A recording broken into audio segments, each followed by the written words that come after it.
Okay. No, thanks very much, members of the media. As we promised, that when reporters of various commissions conclude, they will come and present resolutions to yourselves. So we thought that it would give us space to work much faster if we invited more of the reporters to come and present the resolutions to yourselves, given the time.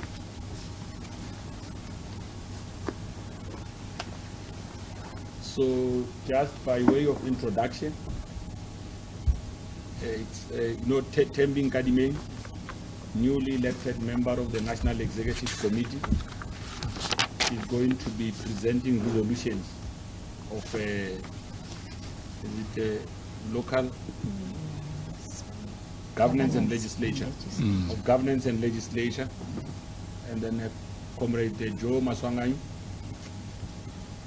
again a member of the National Executive Committee, is going to be presenting on finance and sustainability. Comrade Fasia, she's from the ANC Youth League, she's in the structure of the NYTT. She's part of the committee that we appointed as the National Executive Committee to deal with renewal. She's going to be presenting on renewal. So we'll start with Comrade Joe, and then we'll take Comrade Tembi, and then we'll take Comrade Fasia, and afterwards we'll open the floor for questions.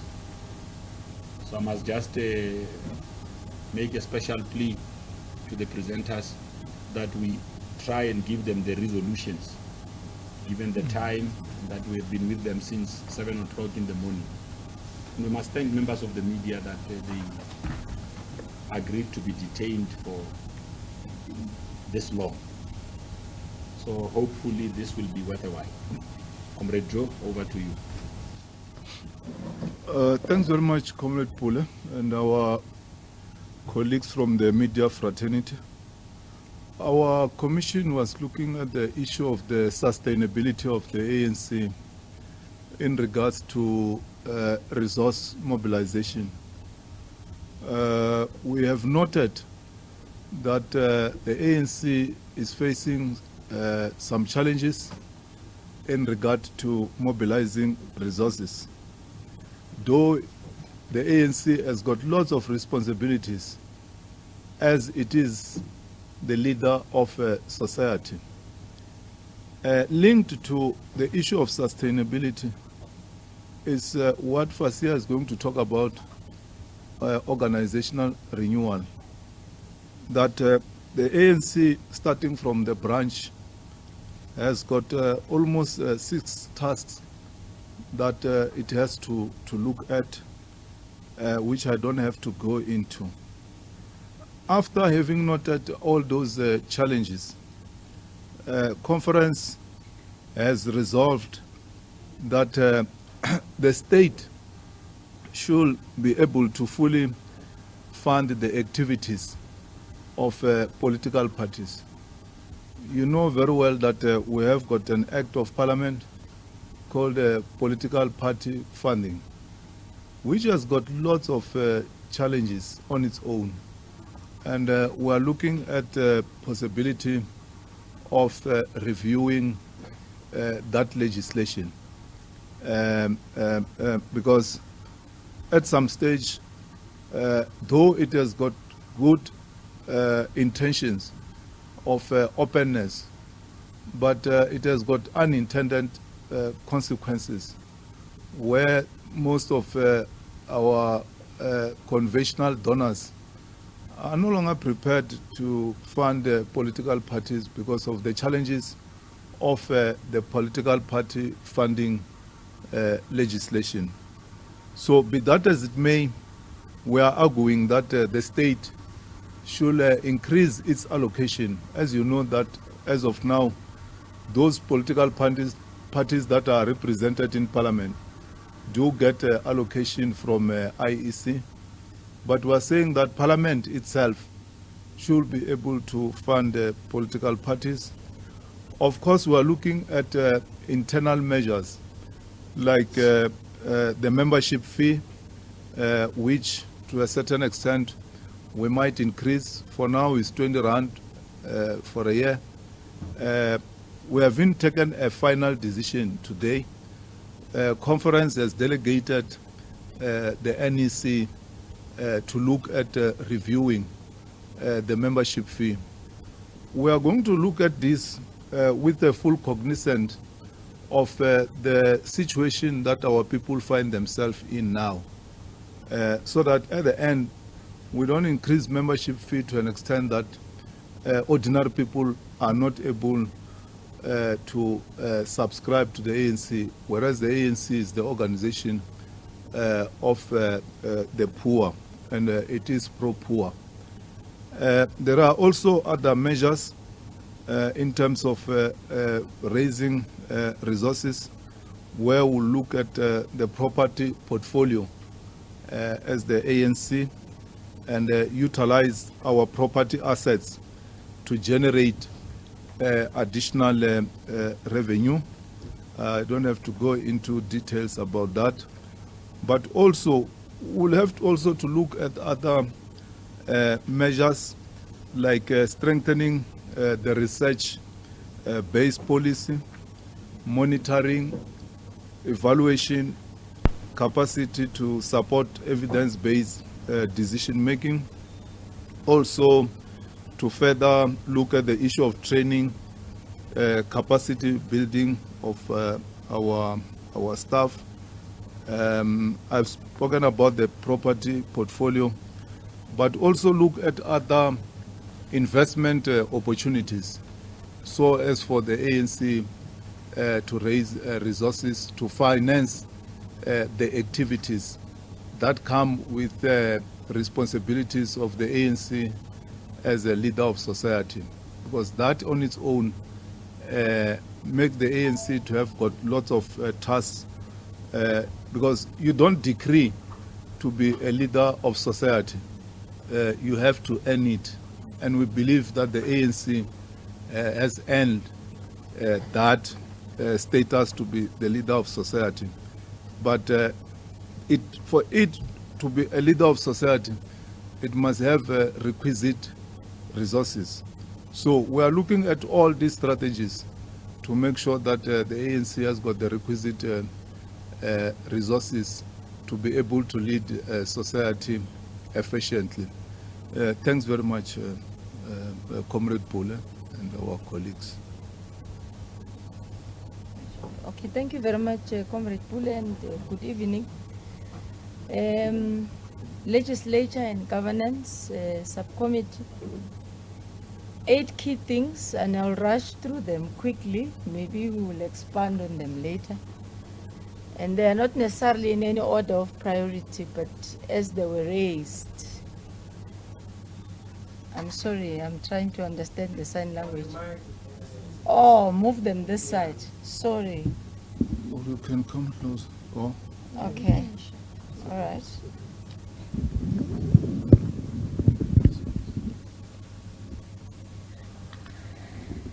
I was saying 8 key issues, one being the fundal model. You all know that around 45% of responsibilities of government resides with local government, and it receives about 9.9% in terms of the allocation, grants, and the DORA allocation. And we do believe that particularly struggling rural small municipalities need to be assisted to ensure that their sustainability and the delivery of services is key. Secondly, the issue of building a capable state, which is actually the defining pillar of the very same commission, is how do we build a government that is able to deliver, that is ANC-led. It needs to be ethical, it needs to be service-driven, it needs to look into issues of still development and a revolution, but also issues of corruption, issues of consequence management, in ensuring that we are all accountable for areas of accountability that we have been giving into. The legislative framework electorally of local government in its PR allocation, it never had a threshold.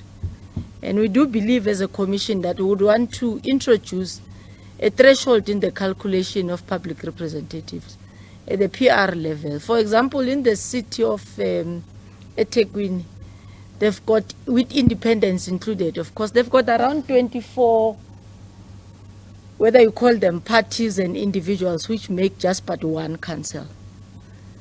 And it has no threshold. If you introduce just a 1% threshold, it reduced that to about 5 parties and individuals who makes the public representation of that particular council. It makes council more functional. It makes council to be able to sit, plan, deliver. Currently, if you have just one council with over 20 different parties, including independent, you see a strain amongst themselves. You see council not cooperating. You see council unable to even adopt budgets because of difference of opinions. Professionalization of the public sector. The commission is not necessarily about local government, but it's about the entire public service. We're looking strongly again into ensuring that we review decisions we once took, started on implementing it. We are at the second draft of how we will create a one public service. And we still believe it is achievable, and it is something that it needs to be looked into. One, it will align the planning of government. It will align its financial years. It will align its, it will integrate its financial allocation, but it will also integrate the delivery of services. I mean, if you look into how even the demarcation of how different departments are. The Police Act have about 5 or 6 areas in provinces. It clusters them. Mpumalanga and Limpopo are one. Correctional Services does the same. Department of Health has got 9. A municipality can have in a ward, in an area, a clinic which belongs to one province and another clinic which belongs to another province in one area. And that makes it difficult for integrated planning and to ensure that there is this delivery. So it's not necessarily about harmonizing or streamlining of government as in one sector, but it's to ensure that it follows the line of how people define delivery and how it arrives, so that the state can be agile as well in its response to services. Training of councillors with an intention of an interface model. It's a program that is ongoing, but it was emphasized that since we have reviewed the 2 quotas in line with our barometer, one of the key indicators was that a community interface training needs to be done for this term of councillors who were elected in November 2021, to ensure that they understand the dynamics and the changes of the community needs, but the responsiveness also is key. The establishment of the local government. 4, it will assist us in the management of political instability in municipalities that are led by the ANC, to ensure that there are clear, proper guidelines on what a PEC and a RC are supposed to do in an instance of their local municipality or district municipality in that province, but also how do they interface with council, how do they ensure that political oversight on what council is supposed to do is done on a quarterly basis. And as I said on the last 8 point, it then feeds into our monitoring and evaluation of the legislation itself, which is informed by a barometer and the oath that all councillors have signed on behalf of the ANC, and also committing themselves that they will be servicing the people of South Africa. Thank you very much, Comrade Puli. I think I will end there. Well, I forgot the last one, demarcation. No, you can. I was saying I forgot the last 8 one, which is the demarcation of boundaries. We do believe that we are at instance where we need to relook the boundaries of our municipalities, some small which are not sustainable, financially which can't raise revenue, to either be a category B or category A in terms of how they are graded, and be looked into minimizing or reducing a number of municipalities that we have, to ensure that we create centers that could be of municipalities that could be able to run themselves and be sustainable in a way. Thank you. No, thanks. Just moving the mic. I'm a short person, so that also plays a factor and a role. So we take the last one, Which the factor? renewal, and then from there we'll How do. does height come into the job? Comrade Joe's asking me some pertinent questions. Hi, everybody. My name is Fasia Hassan. As Comrade Pule explained, I'm a member of the National Youth Task Team and the Working Committee within, but I'm also a member of the Renewal Commission.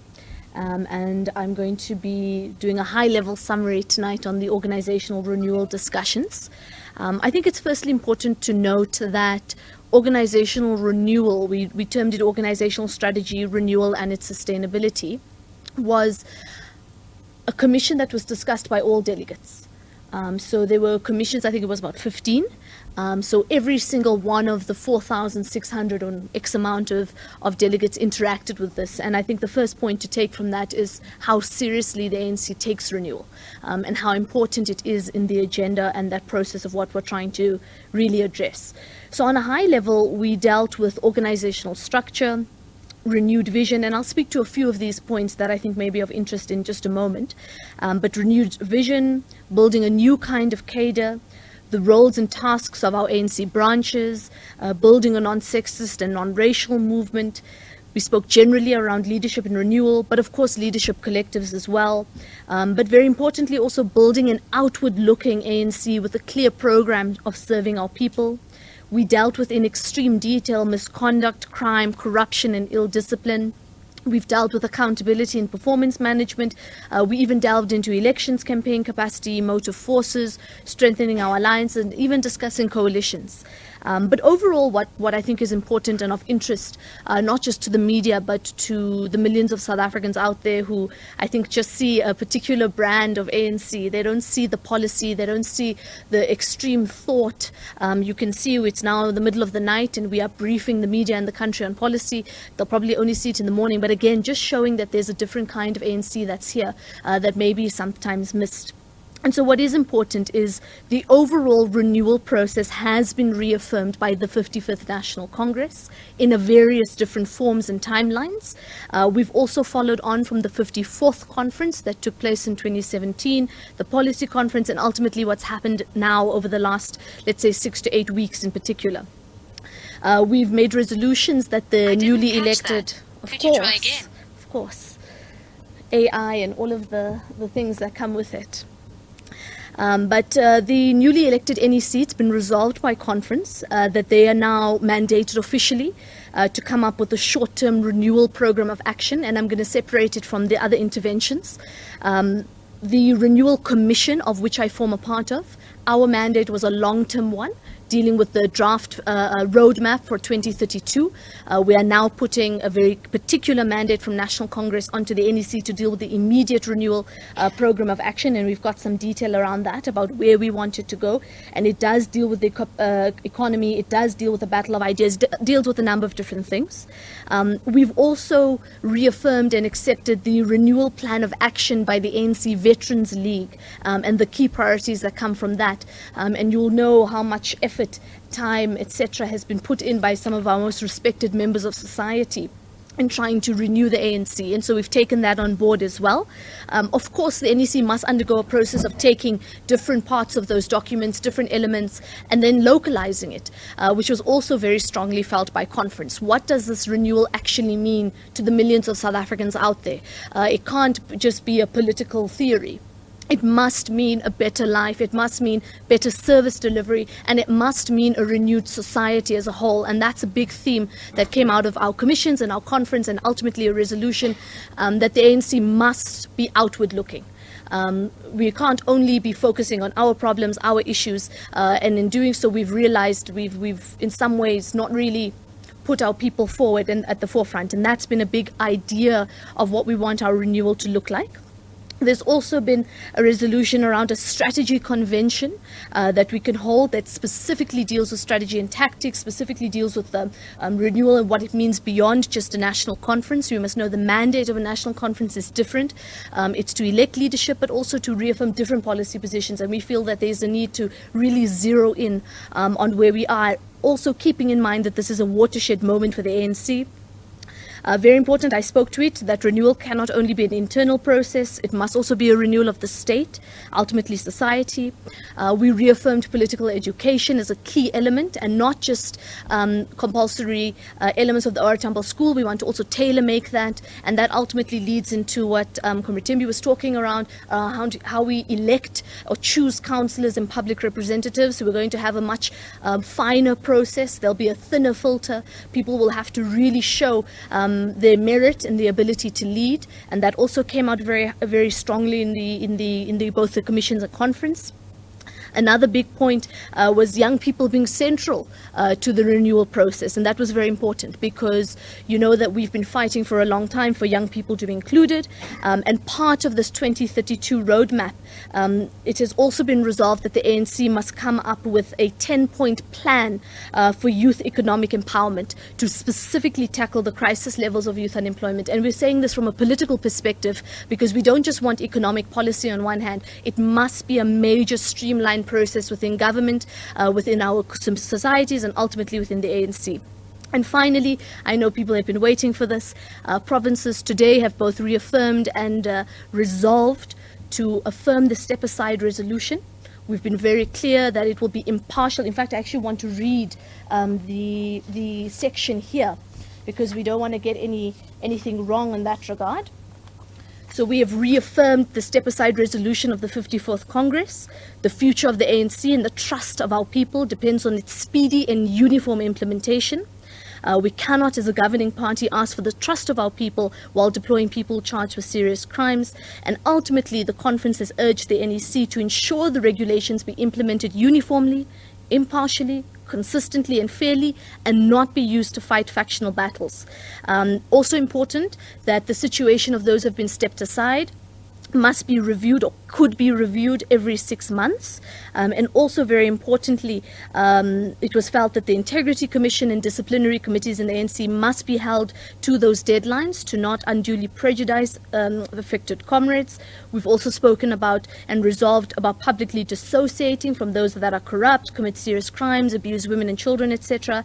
And then ultimately, this is also important, if there are any instances of abuse of the step-aside rule, such as false accusations or malicious prosecution, if it's identified and proven, they should be sanctioned to the maximum extent of the law and the ANC Code of Conduct. And then just three very important points, but in closing, a big discussion that has ultimately come out is this. There was an idea of having sectoral branches of the ANC. A number of provinces have rejected this, but it's still up for discussion in some ways around both conference and the NEC. So there's some views that it should be current branches, one ward, one branch, and do sectoral work. That's the debate. The one member, one vote is still a very big topic. Some provinces have supported, some are saying we need to give it a lot of thought, and it's been referred to the NEC for more specific investigation. Of course, that is fundamental to our renewal process. And the last thing is the criteria for those who are elected, whether they are councillors, MPs, MPLs, or even in the executive within political structures, etc. That includes BECs, by the way, that we must have some type of a minimum criteria. And part of that criteria is also performance management. How do we ensure accountability, and how do we create or recreate a culture of an organization that not only holds the deployees accountable, but can ultimately say these are the best people that we've put forward. I think that would be a high-level summary of what was discussed. Thank you. Thanks. I will now invite questions from members of the media. Okay. We can start the drive, and you will follow. Okay. Okay. So what we'll do is that we'll take all the hands And then just be specific. If it's a renewal-related question, it's a financial sustainability, it's an LNG-related question, state. Okay, let's start and then, yeah. Tabi Sokoba from Eyewitness News. I have a financial sustainability question. Joe, you mentioned that you want to reform the Political Party Funding Act, and that donors, your conventional donors, are not donating to the ANC as before this act was introduced.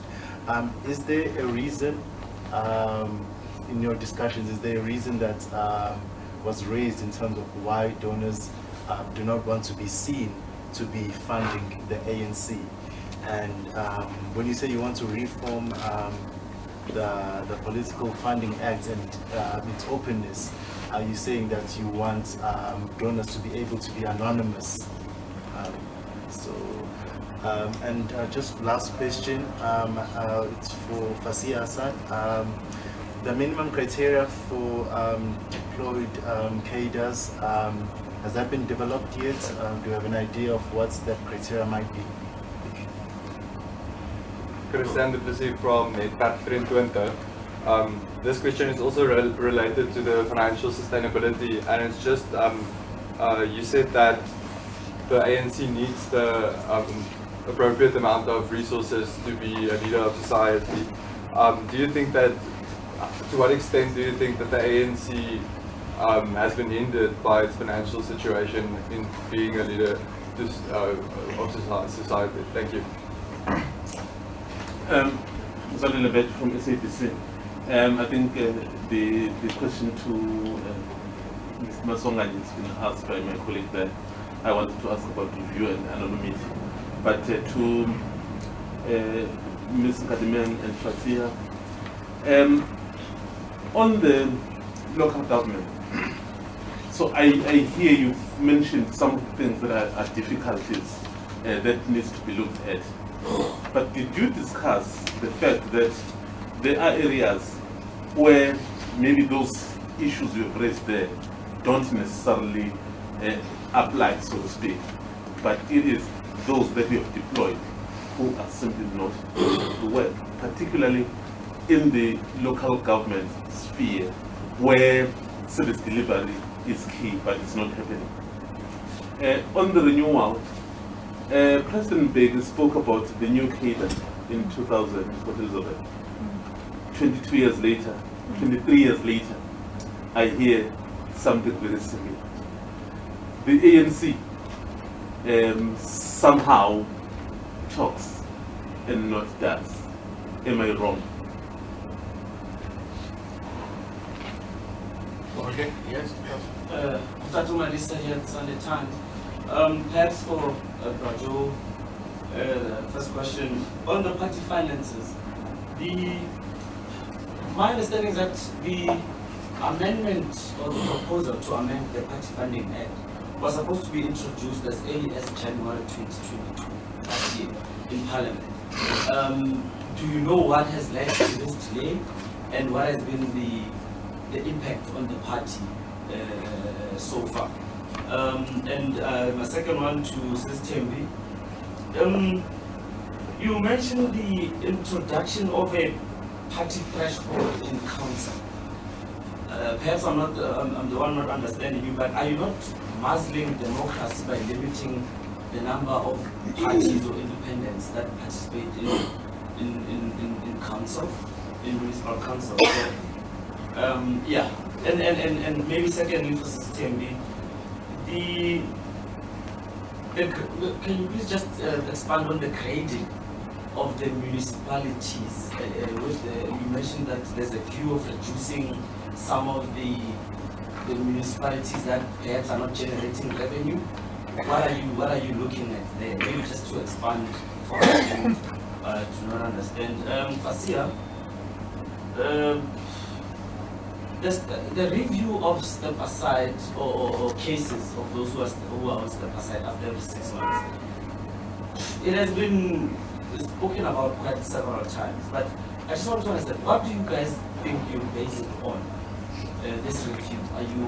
Will you not be seen as trying to pressure the NPA into moving fast on ANC-related cases or ANC members' cases? How are you going to maneuver that space? Because if you're saying the ANC is going to review whether a member is on step aside after every 6 months, if the NPA has not moved, what do you plan to do? And then you also mentioned, Fasia, the issue of those who are making false accusations being punished.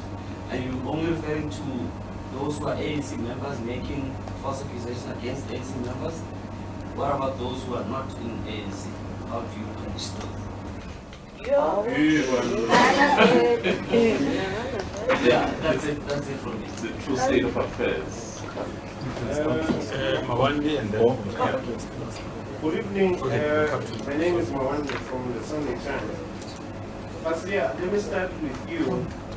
Perhaps to drive home further the point that was made by Brondwai on the building of the new cadre, which has been, as he correctly puts it, the gospel of former President Mbeki.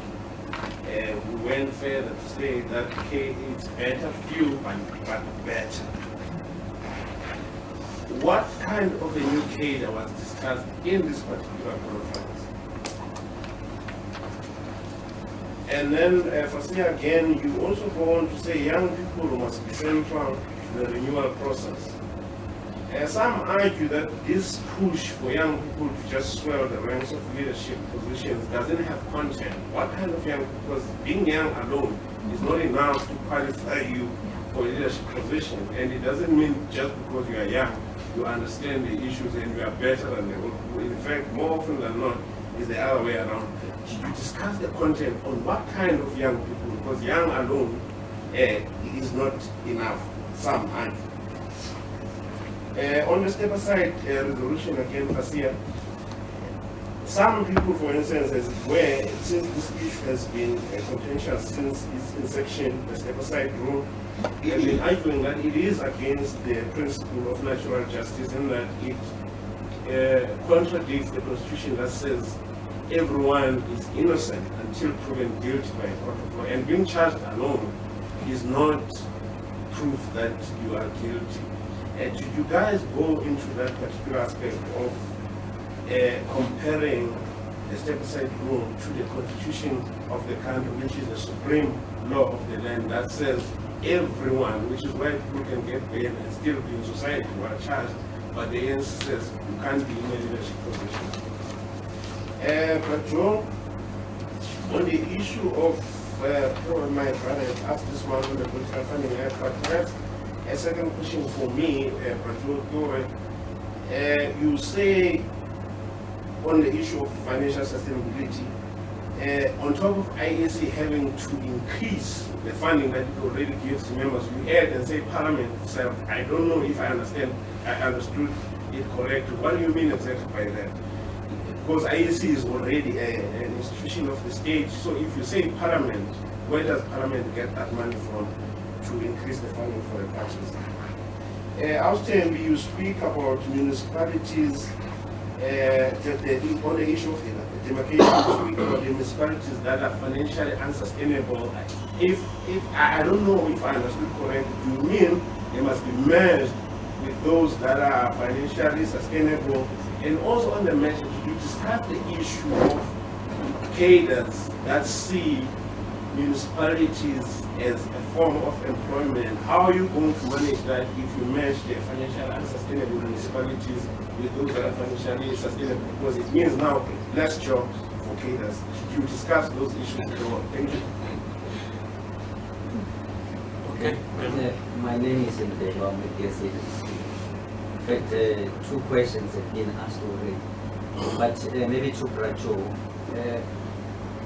The last time I checked, by his own admission, the Treasurer General said almost over 70% of funding the ANC comes from the private sector, meaning comes from business. How independent is the ANC in terms of policy formulation and policy implementation that is independent from the influence of business, based on a lot of money coming from business? And now you say most of the funders, in fact, are reluctant to fund the ANC because they rather choose to be anonymous as opposed to be known. How influential are these people if you get 70%? And then on the step aside, maybe still on that again. When you went to Parliament and moved for the adoption of that party funding act, did you think about it as the ANC, or you just went there not knowing the ultimate political ramifications and even financial ramifications on the part of the ANC itself? And on the step aside, when one day asked the question around that in terms of whether do you think, are you saying someone is guilty before being proven innocent by the court of law? But the question is, again, when you accepted or you adopted that resolution, that conference resolution, do you think about it that in fact it flies against the grain of the Constitution that says you are innocent until proven guilty? We are voting everything as opposed to thinking about it before you even adopt it. Okay, Natasha. Okay, just as a follow-up to Uremukobo and Mawande, the unintended consequences of the Political Funding Act, did the ANC actually think about it? Because you were one of the first parties to actually react and to rejoice when this thing was passed. And remember, the Political Funding Act actually came to fruition because you were trying to get rid of state capture. You're trying to encourage transparency amongst donors. And now you're saying it actually isn't working for the ANC. Do you also not anticipate a pushback maybe from members of society, civil society organizations and the works? And then I was Tim, you have a lot of experience, local governments, SALGA, you know. I just want to know, especially through the implementation of the district development model and the presidential imbisos that government has been embarking on last year, was there any conversation, I might have missed it at the beginning, but was there any conversation of national government pumping more money into local government? Because remember, that is the core face of service delivery and where service delivery happens. I know that last year that they were very still they were calling for more money to be pumped into local government. Yeah. Okay. Please forgive me. Okay. Please, I'm sorry. Just this question.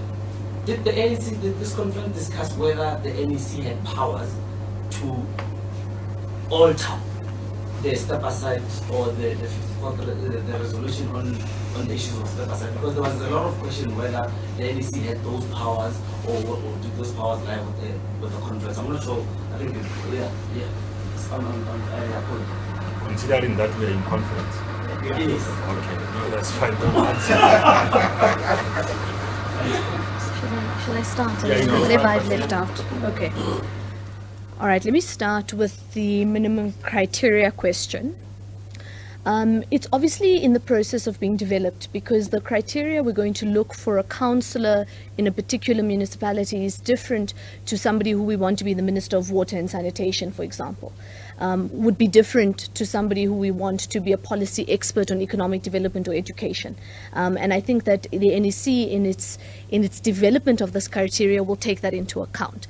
Also, we know local is different to provincial, different to national. So I think we must just look at it in that way.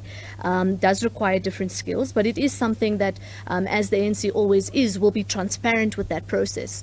And will likely come back, not just to the media, but to our people to say, well, here's your elected public representative, this is the criteria we've used, because one of the big things we always focus on, even in our councillors and our selection thereof, has been community participation. So that is also likely to be a criteria in terms of how we bring our communities along with us. Quite a few questions around building the new cadre. It's been discussed for a long time. I don't think it's a problem that it's been discussed for a long time. The ANC, in its culture, in its very roots, when you read about it, when you really take it in, the ANC talks about things well in advance. And so I don't think we must look at that through a negative light. In fact, maybe we should look at it as a visionary perspective, to say that even then we were starting to see we need to do those things. But let's get into the more details thing, right? We're talking a good talk about renewal, about the new cadre. What are we doing about it? A number of different things. We can talk about the different commissions that we've been appointing, number one. And these are not commissions of the past. And I think it's very important to note that these are ANC commissions that have been given not just the space and the power, but ultimately a mandate to create a fundamental change, not just in an ANC constitution, but in the organizational culture. That's the first matter. So there's a number of different plans. We've got a short-term plan that the Veterans League has done an extreme amount of work done. Even former President Thabo Mbeki has been very involved in that. We've got a more long-term plan, the 2032 vision. We've now mandated the NEC to go and take all of that together and come back and say to us, these are X, Y, Z things that need to be done specifically. A lot of that is already contained here, which will eventually come out. But it's showing you that there's a particular intention. But even if we talk about actual steps, the ANC is the only political party in this country, I'd even wager in the world, who has been so transparent in dealing with corruption, both internally and externally. We have been very open in the processes in which we've done it. We've taken bold steps to tackle corruption. I'm going to get into step aside in a moment. That's one of the most bold decisions we've made. No political party in the country or anywhere, if you read about it, is so open in how it's dealing with that. And that shows us we mean business. We're not trying to sweep things under the carpet. We're not trying to pretend it doesn't exist. In fact, what we're saying is, as an ANC that is beyond people, beyond personalities, we have to revive it. And in so doing, we have to ensure that we have those bold positions there. So I think we've been very transparent in that process. Better few, but better. That was a big discussion in conference. And I think it's going to be a big discussion for some time. Rightfully so, because the ANC, we characterize it as a broad church. At the same time, we're having a big discussion about how we manage our membership. We don't want to be too elitist, but we also want to be open as an organization to the masses of our country. So of course it must be a discussion, and it will continue to be a discussion in the foreseeable future. And I don't think it's a negative thing. Again, contestation and democracy and debate must never be stifled. Even if we disagree, it must always be allowed to play itself out, so that whatever conclusion the ANC comes to, when books are written about it, when documentaries are made, we'll say that we really did, in fact, exhaust all of the potential options before us. Let's deal a bit with step aside. I know colleagues will intervene if I've missed something, but I'm going to deal with some of those things that also speak to the document. The first thing is that we know the NEC is the highest decision-making body between conferences, so they are mandated and are able to make those decisions. We are in a conference, which is a national conference, which can make those decisions and has made those decisions. So I think that's dealt with the first thing. The review of step aside every 6 months. We must also remember some of the intentions behind this, right? And I think that's very important to answer all of these questions around innocent until proven guilty, etc. But the reason why there's a review process is so that we can enhance its procedural fairness. And I'm also going to speak as a lawyer now. We're also not going to unduly prejudice people. But it's also an internal issue, right? And I think we must separate that to the National Prosecuting Authority. The NPA is an independent, autonomous body. The ANC has no influence on the NPA and its processes, as it should be. There should be no interference. This, having a step-aside review, does not affect the NPA. They must continue with their processes. They must continue with their investigations, but we are well within our rights as well to say every 6 months, okay, there's been no change, noted, but perhaps there's also been, perhaps there's new evidence that's come to the fore, and that is the most fair way to deal with these matters, so that nobody can really come forward and say I've been unduly prejudiced. In terms of the false accusations, you'll note, and I did read it from the document, whether or not they're ANC members, we've spoken about the full extent of the law. Of course, we have an internal disciplinary ANC process, which is open if the person's an ANC member.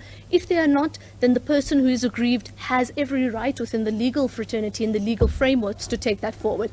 And that is why we've drafted the resolution as such, so that you are fully empowered in whatever shape or form, whether it's a civil litigation or criminal litigation, which of course we know would be the state. But those are options that are available. But of course, it does depend. The pathway does depend on whether you're an ANC member or not. I think it's also important to note that we're also learning. And this is also not a bad thing. Like I said, there's no framework, there's no blueprint here. We're trying to do the best that we can. The intention behind the step-aside resolution is to rebuild trust. And I'm going to get into that in detail in a moment. It's not to replicate the NPA. It's not to replace the criminal justice system. It's to say that we as an organization acknowledge that there are issues. We feel internally we need to be dealing with it. Why? Because we're leaders of society. When there's a problem, we should be the first ones to call it out before it even gets to the NPA. And that's one of the intentions behind the step-aside resolution. And we must see it for what it is. This idea of innocent until proven guilty, of course the Constitution reigns supreme. I don't think anyone's saying it doesn't. But also the step-aside resolution, as I've just said, does not affect that. It does not, because it is a different process. There is a different burden of proof, and there's a different intention behind it. And I say this now, having put on my lawyer's hat. Before mainstream politics, I was in the legal space. So there's no contradiction. Ultimately, the law must take its course, but this is a mechanism within our organization to be proactive. One of the big criticisms we've gotten from society is you guys only deal with things when it's a problem. So we must proactively deal with matters, right? We must say where we identify an issue, we've identified it, we're going to acknowledge, not just acknowledge it, we're going to deal with it. And ultimately, like I said, to recreate trust. Again, step aside is not removing due process. In fact, it allows it, it enhances the process.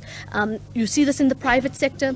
If you've got a director or CEO, they take a leave of absence.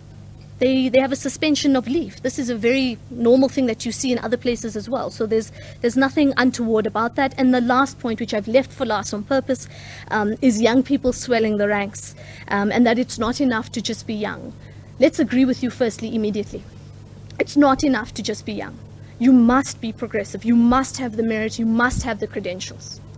But does that mean we then compare a young person who's only had the last, let's say, 5 or 10 years of experience to a person with 40 years experience? No, that's not what generational mix is. Generational mix acknowledges that we all have something different to bring to the table. What were you doing in your community? Were you a student activist? Were you a community organizer in high school? Those are things that should be considered. But by no means are we saying young people with a complete blind approach, not at all.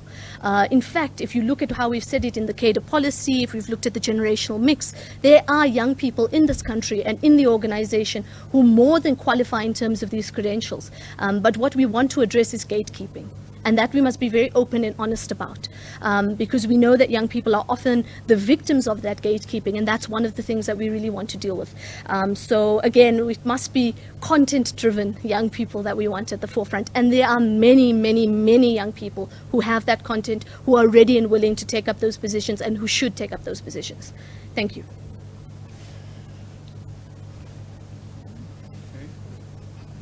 Oh yeah, let me help you.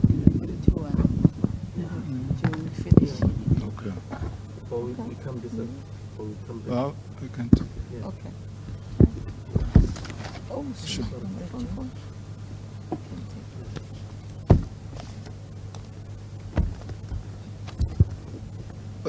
Thanks. There were good intentions of promulgating the political party funding. You will remember that South Africa is part of also FATF and other multilateral organizations. FATF is an organization, intergovernmental kind of multilateral organization that looks into compliance on various issues. And you will remember its background as a result of the terrorist activities, the 9/11 in America. And since then, when South Africa became a member, there has been lots of regulations that came from FATF that we have to comply with in regard to openness. And amongst those is to make sure that political parties, for instance, do not receive money that are proceeds of crime. They are not also involved in terrorist activities and also money laundering. So you'll remember even right towards the end of last year, as Parliament, we were quite involved in passing legislations to make sure that this February, I think, and January or February, there's going to be a FATF session to relook or assess the compliance of South Africa in regard to regulations. Because for now, South Africa, I think, can comply up to 20 out of 40 or so regulations. So there was a good intention to pass this legislation. But it has come with unintended consequences. That's one thing for sure. I don't have to go into details why business, for instance, is no longer more interested in funding not only the ANC, even other political parties are having serious issues like we do as the ANC. Hence, we are saying that even if we don't amend the legislation, we are calling upon the state to increase the funding to political parties. As of now, of course, the IEC does allocate money to parties that are represented in government. Though also in Parliament, Parliament does allocate budget for political parties through caucuses.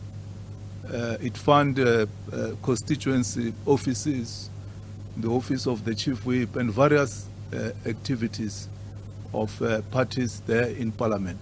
Of course, the money is not as compared to the one that allocation that come from IEC. The IEC allocation is much higher compared to what parties get through the office of their whips, the caucus. The ANC, as a leader of society, has got very huge responsibilities, operational costs, and of course running its programs. Because it's not only about financing the staff, the admin, but we have got so many programs that we run in communities. And that comes with a lot of financial costs. And you know, we have been facing lots of challenges, more especially in the previous year in regard to even paying the staff salaries. The money that we get even from levies, we generate money through donations, levies. As members of Parliament, we pay levies and other means. Hence, we are looking at increasing our investment portfolio. The Minister of Home Affairs has been given this responsibility to look at the possibility. I don't have to speak for him. He will have to speak for himself. But it's a matter that we have discussed, to look at the possibility of amending the political party funding. Not in a manner that we are going to shut down transparency. We can't, because if the money comes from the state, we have to account to the public. It's the taxpayers' money. But it can't be in a manner that is repulsive to other sources that we are receiving money from. So we are not calling for doing things behind a veil of secrecy. That's not what we are saying. But it comes with lots of responsibilities that if money comes from outside the country, these are the regulations, or you can't get money from. I mean, remember ANC, for instance, for many years, when the ANC embarked on international mobilization, it received lots of money from outside the country. And now, of course, here internally alone, with all sorts of economic challenges that we are facing and business or economy not doing well, it becomes very difficult for some of those who have been funding the ANC to continue to donate money to the ANC, and with the limit of foreign funders. So let it be clear that we are not saying that we want secrecy in terms of funding, but we are saying that let it be conducive, that in the manner that it used to, that it doesn't place too much burden on donors to political parties to an extent that it disincentivizes them to continue to donate to the ANC and other political parties. Business does not influence our policies. We are in a conference now, the last leg of the conference. Business is not part of the delegation. 90% of delegates are from branches. The other 10% are the PECs, the NEC, the leagues. And then also you have got those who come from Alliance and other MDM structures. I don't remember business being part of those. They come on the first day and the last day. On the first day, which is an opening session, when the president does the political report or keynote address, and then after that, they are recused. They don't attend the closed session. So in no way do they participate in shaping our policy. In their own individual right, they are members of branches, so they can participate there in those branches. But at a formal level, like where we are now, because here at the conference is where we adopt policies. Business does not influence our policies. Our policy is driven from below, from branches, which are the basic unit of the organization. Yeah, I think I've dealt with issues of party funding and other related matters. Thanks.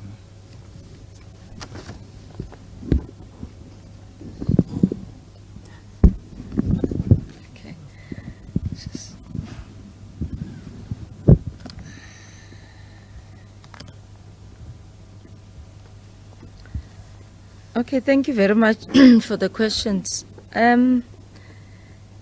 Nzandile, I think we are saying the review and the re-establishment of the local government forum is based on the fact that on just but not one area that we have raised, but you are saying there are municipalities where all is well, funds, they are able to generate revenue, but they are not functional.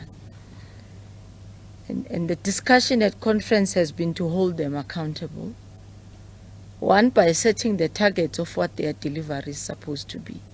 And that step was done. It was actually the 2017 resolution, which is what led to the establishment and the launch of the barometer, which had targets, including even how mayors and other Section 79 and 80 committees heads will be elected.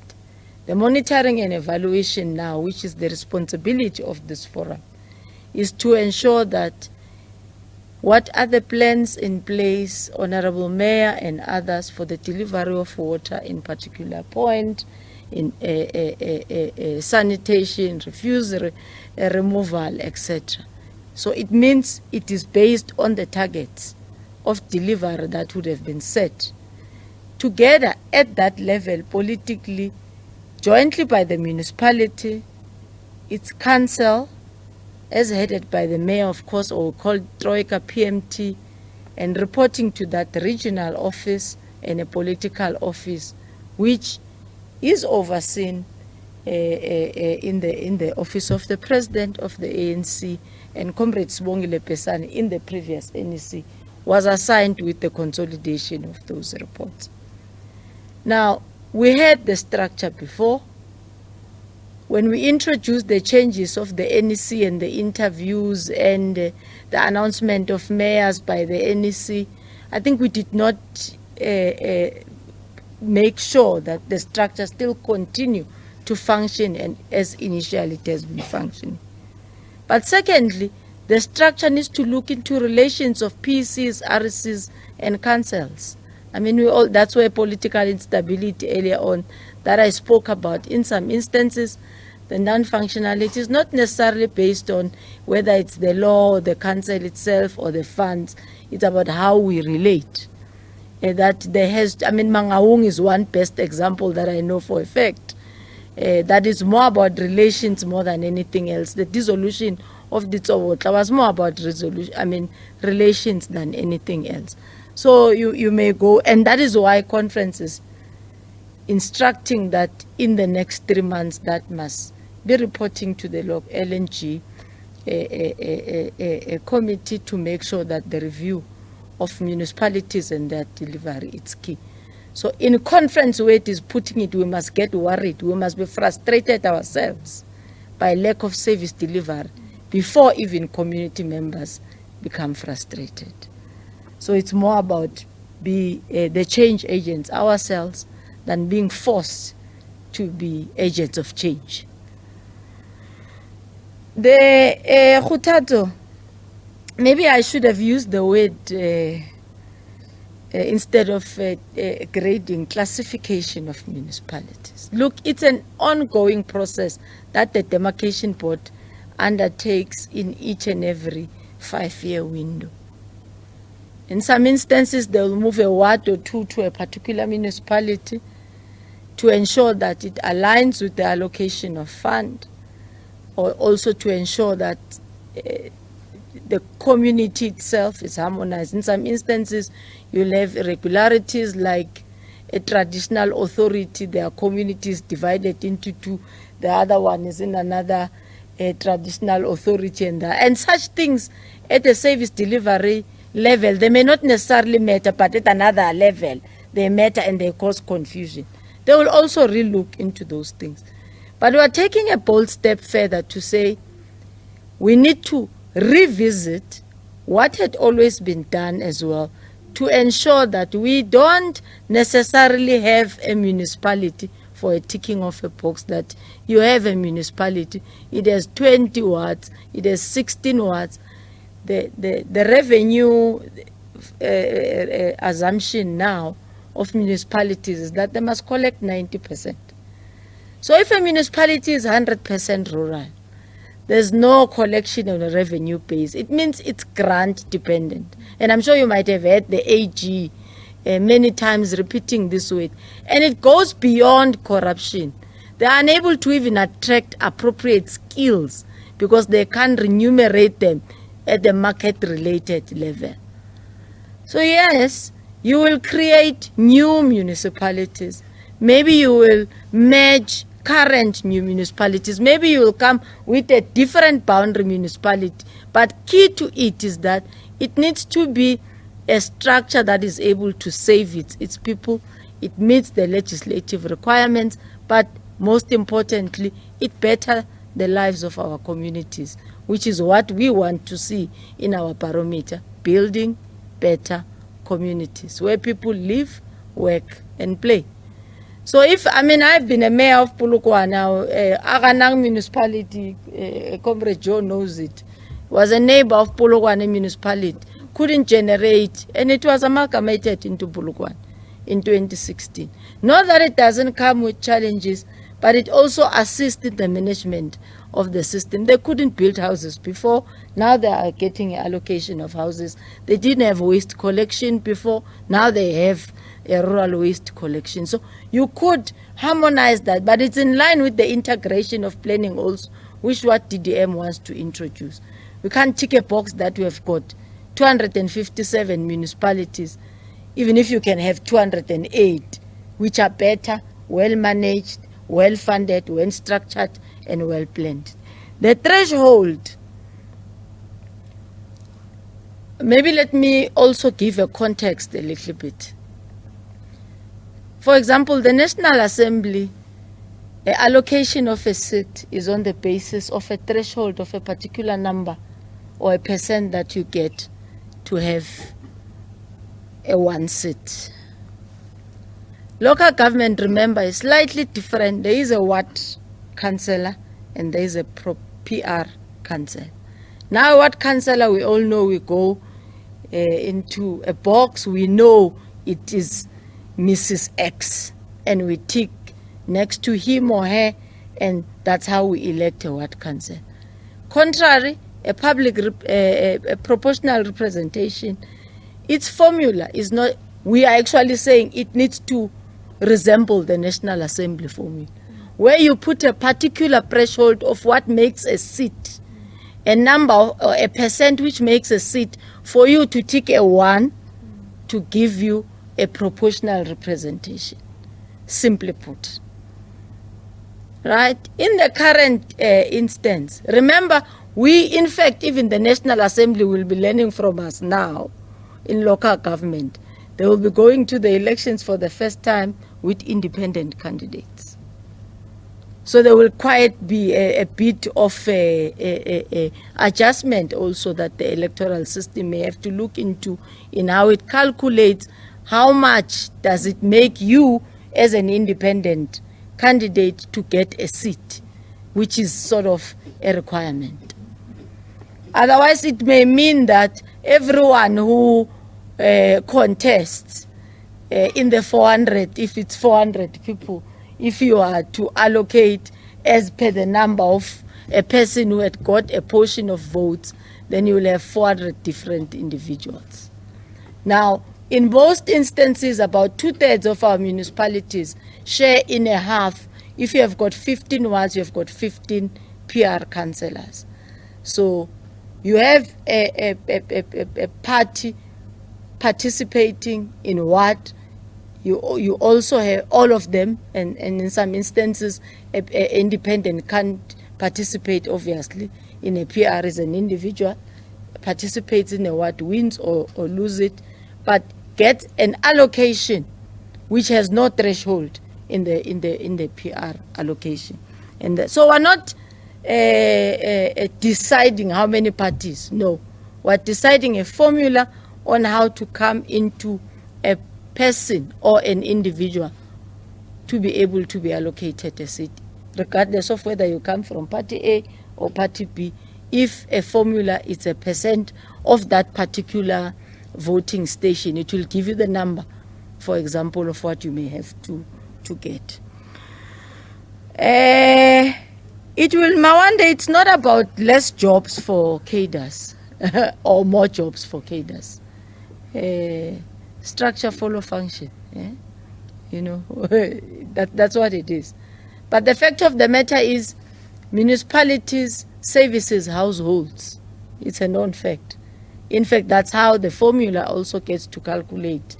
It's the space, it's the household, and all that, on how you get to be called a municipality, and then be given, depending on the size, then you are graded at what level you are supposed to be, or you should be at, because of the population that resides within that particular area.